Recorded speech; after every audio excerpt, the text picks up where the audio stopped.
It's been a dramatic day in the Iran war today. The main feature is that President Trump has said that the ceasefire is over.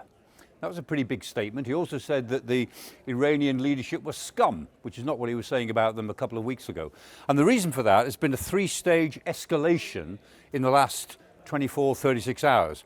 It began with some attacks by the Iranians on three ships, a gas tanker from Qatar, an oil tanker from Saudi Arabia, and another ship which only sustained very minor damage in this area towards the Omani coast. And those three ships were deliberately attacked, it seems, and in response, CENTCOM, Central Command, hit back with a number of strikes, and using NASA satellite imagery, Sky's data and forensics has confirmed quite a few of these strikes, including at least two on the important city of Bandar Abbas, but other strikes took place in Qeshm, at Sirik, even in Bushehr, which is where the civilian nuclear reactor is. And these strikes by CENTCOM were not completely wild. They were intended to send a very important message to the Iranian leadership, which was that if you attack ships in the Strait of Hormuz, it will not be without consequence. These attacks were intended to be heavy, they're intended to be hurtful, but they're not a return to all-out bombing of the Iranian homeland. They were very specifically designed to hit missile sites, ships, launching sites, and radar installations. That's what they seem to have done.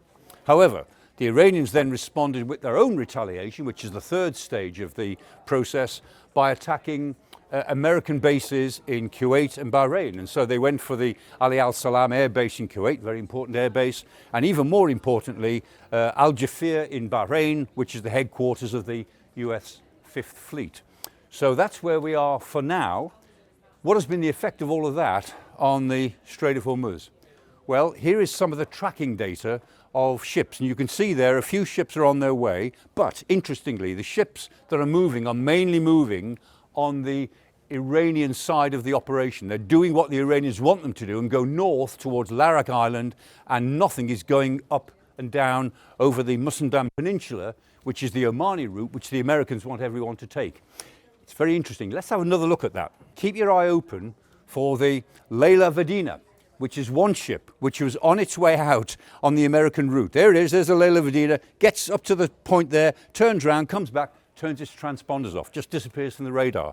And you can see here that all the ships going in and out, none of them were using the American route.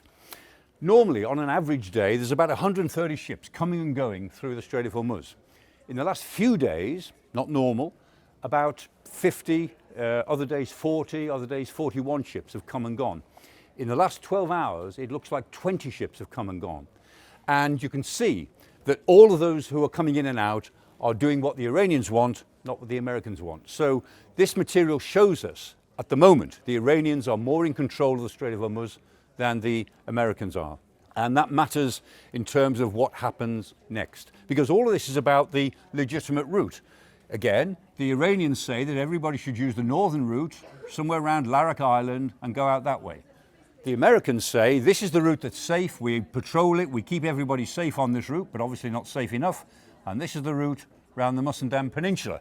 At base, this is an argument about which is the legitimate route, but of course politically, it's all about whether the Iranians have got a right to control the waterway that they never controlled before, that they have no legal right to control. And that plays out in the politics of the whole operation, which is why President Trump seems to have said that the ceasefire is over.